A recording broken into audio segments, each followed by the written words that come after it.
এজন দৰ্শকক এজন শিল্পীয়ে বহুত মানে শ্ৰদ্ধা কৰি থাকে, মৰম কৰি থাকে।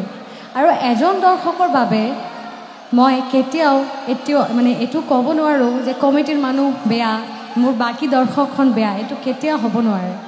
মই আপোনালোকৰ সিদ্ধান্তটো গ্ৰহণ কৰিলোঁ আৰু মই এতিয়া মানে এইটোৱে চাম যে আপোনালোকে মানে গায়ে হাত তুলিব, এনেকৈ বুজাই এনেকুৱা কৰা নালাগে। কমিটি ইমান ডাঙৰ এটা প্ৰগ্ৰাম পাতি আছে, এনেকুৱা আপোনালোকে ইমান মৰম দি আছে, মাজৰ পৰা এজন তেতিয়াৰ পৰা বেয়া ইংগিত কৰি আছে, বহু সময়ৰ পৰা মই দেখি আছোঁ। মোৰ কেমেৰামেনক মই কৈছোঁ যে এইটো নজৰ ৰাখিবা তুমি, এই লৈ 4 বাৰ মই এইটো চালোঁ, তাৰপিছতে মই ক'লোঁ। তো মোৰ মনে হৈছে এইটো এনেকুৱা মানে কোৱা দৰকাৰ, কাৰণ মোৰ নিচিনা বাকী বেলেগ শিল্পীবিলাকেও অকৱাৰ্ড ফিল কৰি থাকে ষ্টেজৰ মাজত, গান গাবলৈ অসুবিধা হৈ থাকে, মনত কিবা এটা বেলেগ বাজে, এটা বেয়া কথা ফুৰিবলৈ থাকে, এনেকুৱা হৈ থাকে। মাফ কৰিব যদি কিবা মোৰ ভুল হৈ থাকে।